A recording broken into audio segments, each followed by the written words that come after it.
All right. So what we got? Well, I want to just do a quick recap first of March. We did okay. We have a lot. Great thing about March, we had a lot of annuities load. So if you guys have not gotten annuities, get on it. It's a good pay. Remember, just as a compensation breakdown, you want to get a team. Your first app from 100,000 is 5.25 on an average client. After that, after 100,000, you get promoted to the next month. You'll automatically get bumped up to 6%. So this is a game breaker when you find somebody with 50,000, 100,000, you're getting upfront commission of $5,000, $10,000 from it. So look for it, find it from your clients and your existing policies, and then we just review the call with Coronado. Speaking of Coronado, he's the one that had the biggest one. He had like a $300,000 one come in. 310 came in. So shout out to Coronado. And then we had one other guy, Sal. He wrote like 20K. So you don't have to write big. You just need, I would say, like a touch of the water in a sense to get your feet wet. You can find clients, minimum is 10,000, right? So if you do 10,000, 20,000, they throw it in, out of their savings account. You get paid. You get the understanding of it. Things will start kicking in for you. Before I continue though, so the topic of the day is going to be leads, different types of leads, client acquisition. But before we go, Jason, if I can have you unmute real quick, just to recap your March. What did you think you learned from it? What was your goal? Did you hit your goal? Just your breakdown. Yeah, so my goal was 24 applications and I fell one short. I was trying to do it for Kobe. It's all right, but we hit MJ instead, which is still good. It's still good.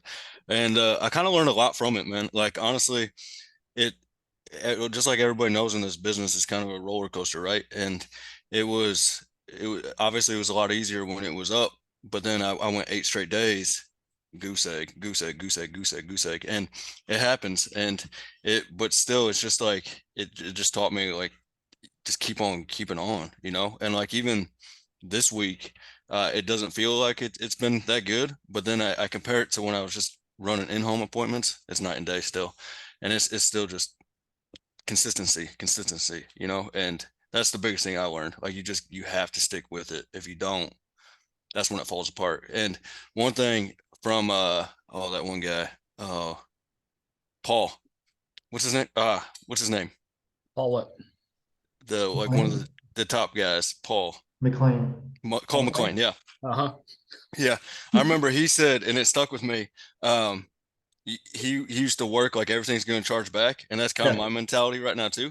Because it's like with phone sales, everybody said like at least 30% of it will drop off. So in the back of my mind, I'm like, ah, crap. Like which ones will it be? And it's like even this morning, I got that weird email that I sent you, and it's like, so you just don't know which ones are going to drop off. So in my mindset is I just got to anytime I get one, I got to get another one to replace that one that's going to fall off. Okay. And overall, it still holds true. I wouldn't say 30% have fallen off. I don't want to jinx myself right now, but I would say off the bat, maybe like 15%, maybe, so it's still good, but it's just my mentality is it just act like they're all going to fall off and just keep on keeping on. So you helped 23 families, right? Yeah. What's your total AP on that? And you can say because AP, I would say it was probably 18, maybe 19, maybe. okay. Yeah. So you're right around average 700, 800. Yeah. Yeah. What A would lot of you them were smaller. Like they weren't, a few of them were bigger, obviously, to make up. But yeah. And my mentality was, as opposed to just focusing on AP, was just the app count.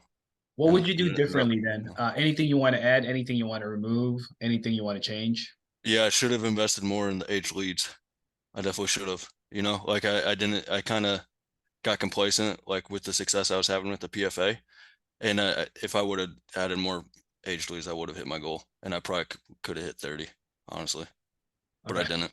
Yeah, So now, but see, the thing just is, being honest. Yeah, that's where you can have a real basically game plan observation from a macro level. It's like, okay, what did hmm I do? How did I do it? What did I accomplish? What did I gain? What can I learn from the next one? You got any April right. goals now? Yeah, 24. I gotta get it. Got to get it Okay. now. I fell just short. Tasted it, but I didn't get it. So You should 24. make up, man. You should go 25. Yo, I know, one. right? Yeah, I should. I should. Thanks. That gum. But Thanks, Jason. no, it was good. But just like seeing Misha up there every day, Derek getting on, all the same people getting on, that helps. So Yeah, that's keep awesome. it up, guys. It helps me too. Yeah, I wanted Misha to come on too. Like he had a great week. Thursday, he said, I got a client. I got to go see her. Made some sales. He wasn't here last week. And then he just went on a roll. Misha, you there?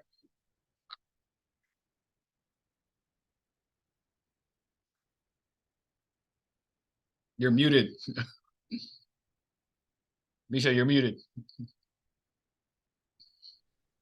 Yeah, last week was actually the last, Thursday. Yeah, well, Thursday.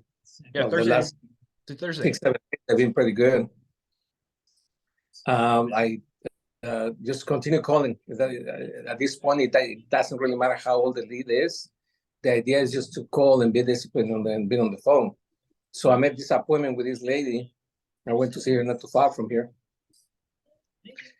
She wanted to get another policy for her mom, but payment didn't happen. But then she goes, by the way, I don't have any insurance, so I did a policy for her. So that was like, I don't know, like 3,000 and change. No, that was 1,100, and then I did another one for 3,000 and change. That was over the phone on an age lead, and then on 6 months old leads. Monday, I wrote, I don't know, $6,000. Yesterday, another small one from H Leads again. So, the point is, you gotta call everybody. It doesn't matter if the lead is new or old. If you haven't sold them, keep on calling until they pick up the phone. Yeah. So that's what I've been doing. So just calling everybody. So in total, though, from 1 week, you had a what? 10K month? 10K week? Well, it would be 3, 4, yeah, almost 10 grand. Not bad. Not bad at all. Now, Not bad at all. it won't happen often. He did land like 2 big sales, like 2, 3K sales, right? But overall, you had like 5 or 6 sales. Mm-hmm. Yeah, you never know. You never know. You just gotta. What I tell everybody is, you gotta listen to what people are talking about. What they're saying, because they're gonna tell you exactly what they want, and you can just walk right in. They open the door, you gotta walk right in. Don't. Just pay attention to what they're saying, so you won't miss it. That's it. Yeah. All right. But yeah, good job on your leads. As long as you guys have leads, so that's going to be the topic. There's going to be an ability for you to build your clientele. All right. So I'm going to, Albert mentioned this. He's going to mention this in a 2:00 call, but I want to just expand on it on our end. Before I do so, he's experimenting with other lead vendors. So you guys can also experiment if you like. He's trying out Benepath and iLife. Okay. Benepath is the live transfer. It's $60. They do have a minimum though. I think they have a minimum of 10 a month. So it's like $600. 50 or $60 per live transfer. Best part is there's no bidding compared to all web leads. So they just come in, you set it up. He just made another sale off of it, but he messed up with the mutual owner and payer. So he's got to redo that. But he's been having good responses from them. So I believe he's 2 for 3 on the transfers that he got to pick up. The ones he didn't, he missed the calls.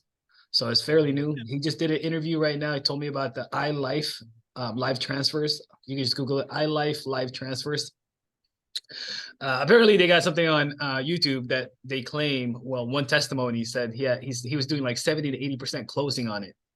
It's $100 per live transfers. It's prepaid. So you kind of like pay first, then they fill your order. So not a bad issue. And then lastly, I want to touch up again. We touched this on a while back, but I'm switching from Call Tools and Lead Squeezers and TurboTax to Ringy because it's an all-in-one. It does almost everything from it. It does the dialing. It could do mass texting. You can set up a text with your calendar, and it also has like a Calendly calendar in there as well. Even better, you can disposition your leads and you can put them on follow-up, multiple follow-ups. You can add notes. So it's pretty effective for the same price for $99. So it's worth for you guys checking in. So last part. So once you have the leads, I'm going to go more in detail about the 3 steps. First, we want to talk about client acquisition. I'm going to give you details on that.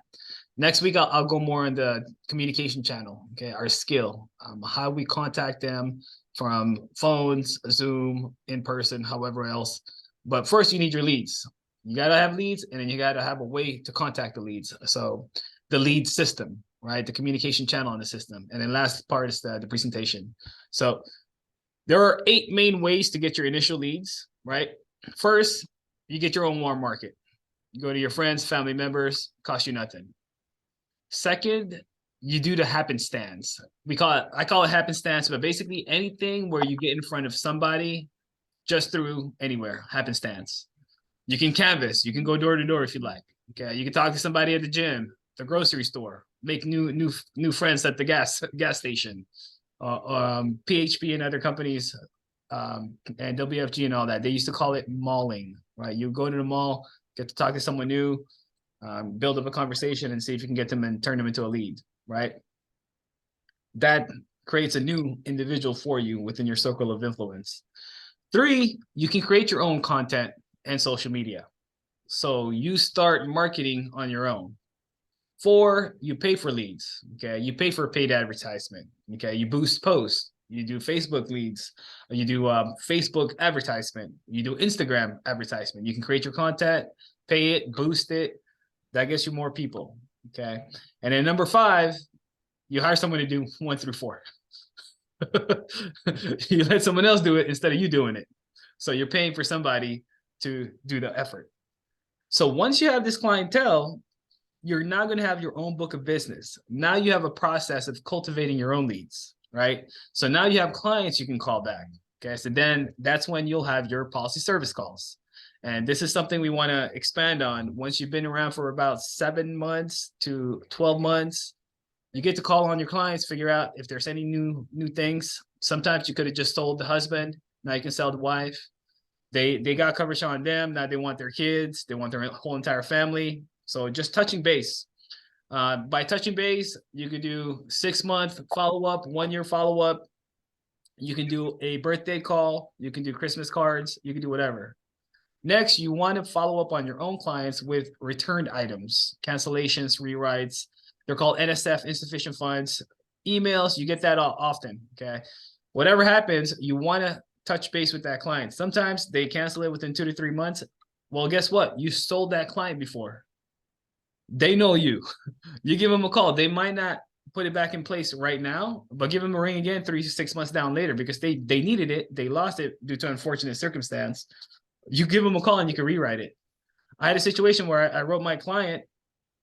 He had Americo. He missed the payment because he had to take care of something.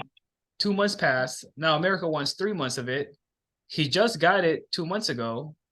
And it's like a $200 a month plan. So now he has to either pay $600 or let's just go rewrite you a new one. Now I would have rewrote it with Americo, but Americo has a rule where you can't rewrite within the first 6 months. You have to wait 6 months and then rewrite it. So I said, all right, well, let's just try a different company, go from there. So that's it. You just put it back on Prosperity, same thing, the same premium. You paid again. You pay your charge back off of that, but you save the client. Okay. And then there's still opportunities for him, his family, his wife, his kids, and something else in the future. Once you have your own clients, then you cultivate that client with the referrals. And then once all these things are happening, you're building value. They get to know you. They get to like you. You're now their insurance agent. You're going to start getting phone calls from them or their family members because they gave a word of mouth referral to you. Okay. Those are the best things ever. If you've ever been like hanging out, doing whatever, you get a random phone call, you pick it up and said, hey, John, I'm so-and-so's sister or brother. They told me to give you a call. I was looking for life insurance and my brother or sister referred you to me. Those are the best. Those are now landing free leads. Okay. So we just want to look past the lead game. I was having this conversation with Jorge because we're great at leads. We're great at buying leads, but you got Medicare companies. You got like old school companies that used to just go door to door and they were profitable businesses. They just had a full system in place. So we got to figure out what is our client acquisition phase. You know, can we get our client? How can we build enough client? And how can we turn our clients to future sales and repeatable rolling clients, right? So it's attraction, it's marketing, it's building value to yourself. But the idea is to look bigger past, let me find somebody that I can sell life insurance to. Build and build bigger into where are you in building your services? What do you offer? Right? So if I ask Derek, what do you do? Derek, what would you say?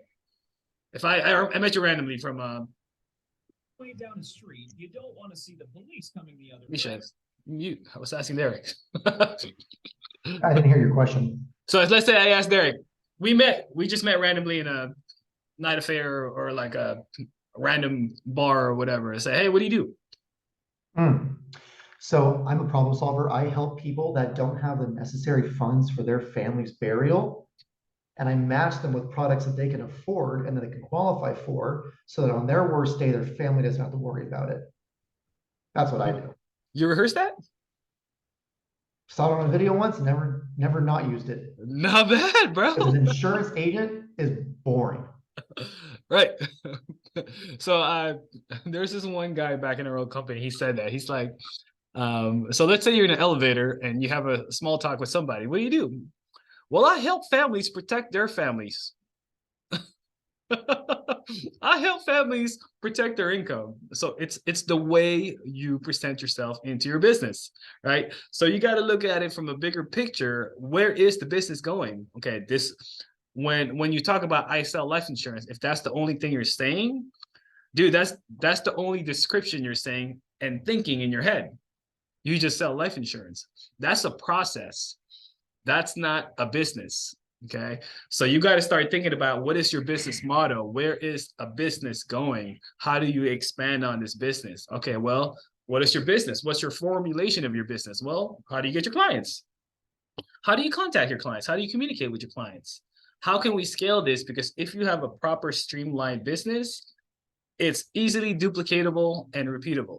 Okay. So this is where it's really important. If you get this down, you can train and teach others how to do it. And that's where the passive income comes in with building our team, right? Anybody have any questions?